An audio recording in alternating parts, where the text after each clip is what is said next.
My topic this morning is affirmative thinking. We'll explore this subject with three questions. First, what is it? Why is it important? And how do we affirm our beliefs in a meaningful way? So first, what is it? It's a blank, no. In its simplest form, affirmative thinking means the use of affirmations, statements that remind us of our intentions, our desires, what we want to have in our life, and our sense of who we are. One that we use a lot here is, I am perfect, whole, and complete. Affirmations help us to remember our choices, to focus our attention, and perhaps most importantly, they help us to align with the truth of our being. Saying an affirmation can also point out where your doubts lie, where you might be in a little bit of an argument with yourself. For example, what do you mean I'm whole? What about my health? What about the state of my finances or my relationships? How could I possibly be perfect, whole, and complete? That's actually a gift of an affirmation, to point out to you where you're not quite there yet and might want to reconsider your beliefs. In my mind's eye, sometimes these powerful affirmations are kind of like toddlers stomping their feet and saying, right now, I want it right now. You just get out of my way, you ego, and you do it now. And that doesn't always necessarily work. Eventually, either the affirmation or the argument and the doubt will win out. Instead of that, there may be another way when those grand affirmations, those powerful statements of what is the truth, might need a little bit of working. And when you adjust them just that little bit by bit by bit, the same way a huge ocean liner slowly changes course, you come to a belief that serves you far better than the old belief did. I'll give you an example. Many of you may know that about 1.5 years ago, I was hiking in the Sierras and I had a stroke. I was helicoptered out, and thanks to modern medicine, prayer, and the tincture of time, most of my symptoms are gone. There are days when I am fully in joyful awareness of the perfection of my life, of my being, of all that is. And then there are the other days when I wonder if I will ever again sleep out under the Milky Way at 10,000 feet. On those days, it doesn't help me always to remember that I'm perfect, whole, and complete. Instead, I may choose a somewhat different affirmation. I appreciate my precious human life, all of the experiences of it, even the yucky part. Because I would rather be alive in this human form than not. So perhaps an affirmation I might use is something like this. Today I celebrate this precious human life, knowing Spirit delights in all that I am, in each and every moment. Eventually, there's a resonance to that, and those grumpies melt away. So what's the secret to having more of the really good days? I mean, it's easy enough when I'm in the beauty of the Sierras and the mountains and the fresh air and the stillness to remember how blessed I am and that all that I am is spirit. But I'm not always hiking in the Sierras. The answer, which I have grumbled at occasionally when I've heard it from other ministers, is practice, practice, practice. It doesn't come automatically. Take a bit of time each day to sit with something inspirational, to be in that stillness, to offer an affirmative prayer, to reflect on your blessings. Experiment with it, play with it. Truth is this mystical, multifaceted, infinite it. And you can discover it again and again and again and align with it more and more and more. And it takes practice. Sometimes it may feel like those little things that we do, the affirmations, the prayers, the remembering who we are, seem like trivialities in the face of all that's going on in the world. They are not. Everything that you think, that you do, that you are, matters. Those little bits that sometimes don't seem to make a difference actually do. As Deborah Johnson reminded us last week, the darker it is, the greater the impact of even the smallest amount of light. So the next question, why is affirmative thinking important? I'm going to show you a picture in a moment, but before I show it, I'm going to describe it because I realized as I was thinking about our nonprofit partner that's being highlighted this month, the Earl Baum Center for the Blind, that not everyone necessarily will see the picture that I'm going to show. It's a street scene.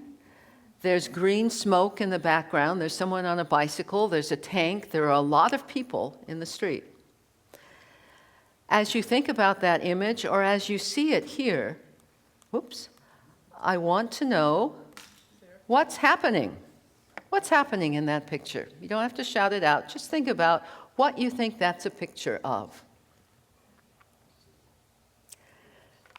Okay, so I showed this picture to several friends and colleagues in the course of preparing for this talk. Let's hear a couple of thoughts on what it is. So, protest. What else?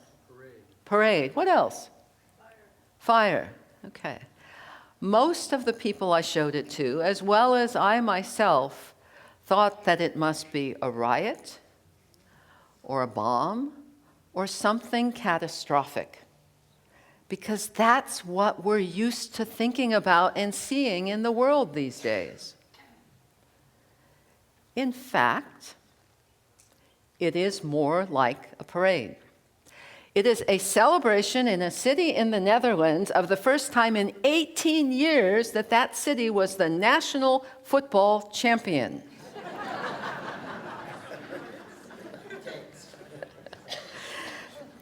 We see it through the eyes of what we've gotten used to. And that's not always what is happening.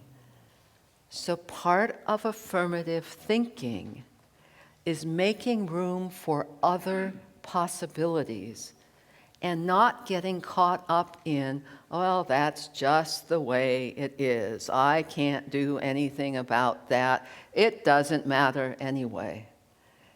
As religious scientists, that is not our calling. Our calling is to consider what else is going on in the world.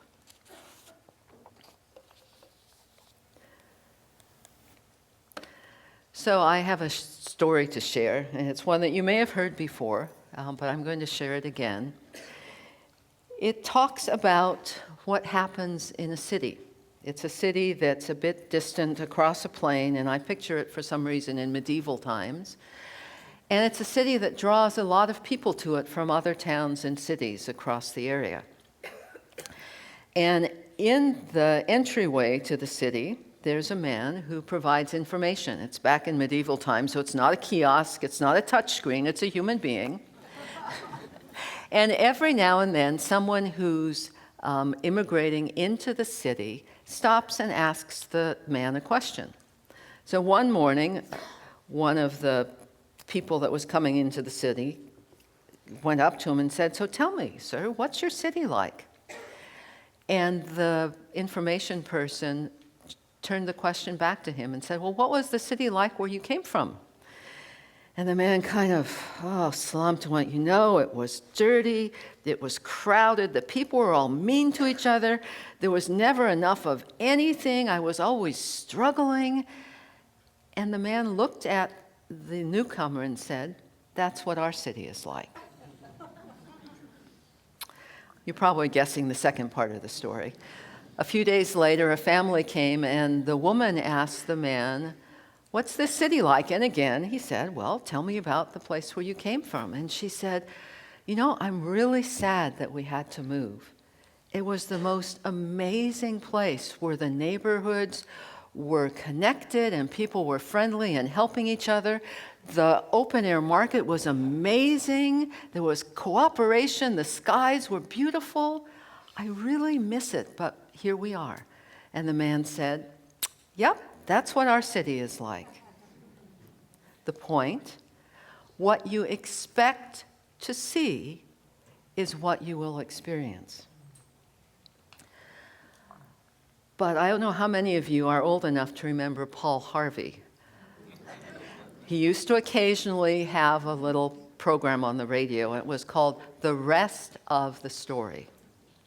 So there's a rest of the story if we're religious scientists. And that is that the man who was so sad about the state of the city he had lived in can choose a different experience. He doesn't have to be caught in what was the case in his old city. As Troward says, principle is not bound by precedent. He can say, my old place just was horrid. But I'm choosing to come to this new city because I know that here I will connect with my neighbors and my cloth dyeing business will thrive and there will be this amazing creativity and I can already see the beauty of your city. And that will be his new experience. That person doesn't need to be caught up in what he's used to, what has been. He can choose differently, and that different choice, that affirmative thinking, makes a difference, opens out space for something else to be. Opens up space for something else to be. That's why affirmative thinking matters. In ministerial school, one of the requirements for graduation was to go to visit, I think it was about 10 different faith centers. And so I went to several different centers for spiritual living. And as someone new to this teaching, I was astonished by the range of ways in which centers did religious science. The talks, the settings, the philosophy expressed. In fact, at the time I was already here in Santa Rosa, and between my experience here at Santa Rosa and also my rich experience in Redding, I came to really appreciate how wonderful some centers are. We are very blessed to be here. It sets an amazing standard. But even in those centers where there was a different way of approaching religious science, there were two beliefs that were always clear, no matter what the rest of the program was like. The first is God is all that is. No exceptions. God is all that is. There isn't a little corner here, a little point over there where God is not. God is everywhere, in, through, and as all that is. And two, our thoughts matter. They're creative, and they change our experience of our lives and our world. Those two beliefs are incredibly powerful. And as people who are coming to this center, you get to experiment with them, explore them, think about them, go to classes about them, and bring that aliveness, that infinite possibility into your life as you begin to really know and affirm that's the truth. That's the truth of how this amazing universe works, always unfolding to the good. And the value of holding that affirmative thought is incredibly powerful. Here's what Ernest Holmes has to say. Merely to abstain from wrong thinking is not enough. There must be active right thinking. We must become actively constructive and happy in our thinking, not merely passively so. What Ernest is saying is it's not enough to stop a negative thought. We must replace it with an affirmative thought. We must really focus on what it is that we want to see in the world and what it is that we know is the core of who we are. Although I am a baby boomer, I wasn't old enough to be active in the protests of the 1960s and 70s. And I was pretty conflict averse, not wanting to rock the boat, not wanting to break any rules, trying to be a good little girl. I still don't choose to protest against circumstances. I very much take to heart these words of Ernest Holmes in his sermon By the Sea. It would be wonderful indeed if a group of persons should arrive on earth who were for something and against nothing. This would be the summum bonum, the highest good of human organization. Rather than being against war, to be for peace. There is a great and powerful difference in that. So how does each of us give expression to our individual light? Each of us is called to connect with that divine inner wisdom that guides us. What that looks like varies all over the place for every one of us. For me, when I reflected on it, it had to do with love and kindness and compassion. And as Spirit always has it, I was gifted with a copy of an affirmation that a student wrote in one of the classes that we teach here at the center. It describes the transformative gift of love. I live, act, and see the world through the lens of love. Simply by choosing this, I encourage others to do the same. The love that I embody has the power to heal the world. May all who I encounter experience the infinite, unconditional love that I am. May they recognize in me a reflection of themselves and awaken to their true nature. Living up to that affirmation is a work in progress, and it points the way to being more and more present to what is actually true. That love is the power in this world. So affirmative thinking shows up in a couple of ways, each of them important. The first is affirmations that claim what is true for us, assisting us in focusing on that good, in aligning with that good, and in creating an opening for it to show up in our life. Here's an example of an affirmation. Please read it with me. My body is healthy. My mind is brilliant. My soul is tranquil. Breathe that in for a minute. And let's read it one more time. My body is healthy. My mind is brilliant. My soul is tranquil. And here's another that's a bit different. Let's read it a little more slowly. There is a power in me that is greater than my fears. I tap into this power today and allow my inner strength to fully emerge. Affirmations aren't always just about what's good. They acknowledge a challenge and move through it. Let's read this one more time. There is a power in me that is greater than my fears. I tap into this power today and allow my inner strength to fully emerge.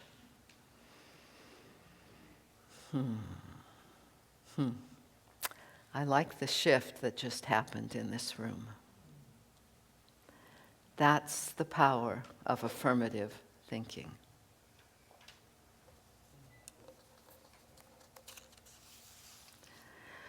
The second form of affirmative thinking is a deep recognition of what our transcendent beliefs and values are, really coming into an awareness of what's at the heart of our faith, so that it's not just phrases that we say, but it's how we are.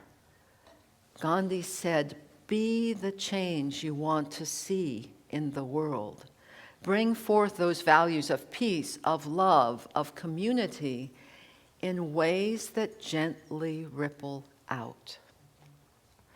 Gandhi's life teaches the power of recognizing living from our core values. That was the key to his success in India. The little man in a dhoti who conquered the British Empire always came back to the truth of who he was.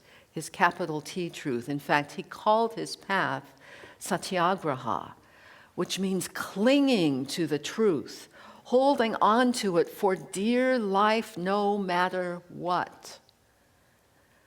Not just thinking about it, not just chanting about it, but really engaging in the truth and practicing it day and day and day.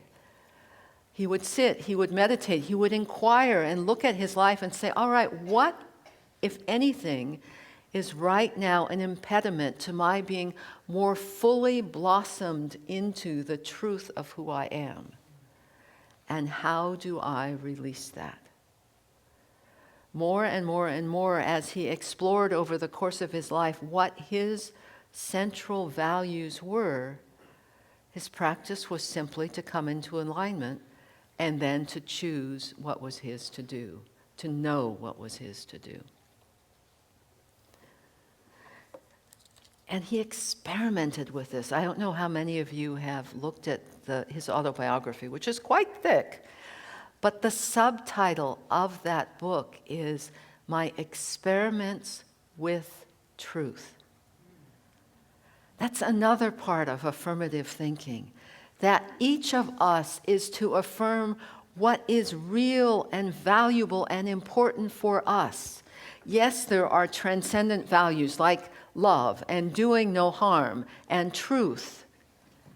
And the way that that comes out into expression for each of us is different, wonderfully different. And for some of us, that's action in the world. For others of us, that's how we treat our families. For others of us, it's simply what we sit in prayer with in the morning. But as you affirm your uniqueness, your gifts, that's what brings aliveness into the world. Not doing someone else's work, not being someone else's image, but really aligning with this. Affirming who you are. That's not always the easiest of practices, and so every now and then we have a special offering to help us to do some of what we talk about is important. Wednesday, our center is honored to be the launching point for Sonoma County's Season for Nonviolence. And I'm incredibly excited that we have some special speakers coming. One of them, Kazu Haga, is a practitioner of the Martin Luther King teachings of nonviolence. And his topic, the subject of his talk, I find fascinating. Nonviolence, the martial art of transforming conflict.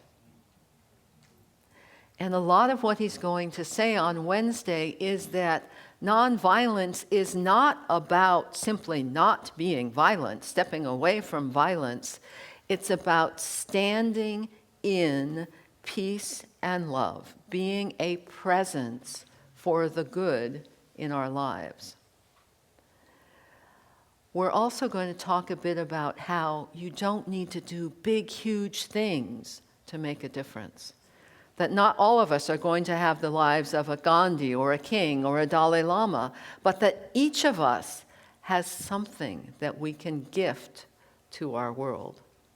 And that those little bits matter. Those little things that maybe seem like, oh, that doesn't really matter, it's no big deal, actually are those lights that have incredible brilliance in the darkness. So I invite you to come on Wednesday. I invite you to explore what is your gift that's wanting to shine forth even more brightly and beautifully in your life. And I'm going to close with this reminder from Ernest Holmes. Merely to abstain from wrong thinking is not enough. There must be active right thinking. We must become actively constructive and happy in our thinking, not merely passively so. So I invite you to join me in prayer.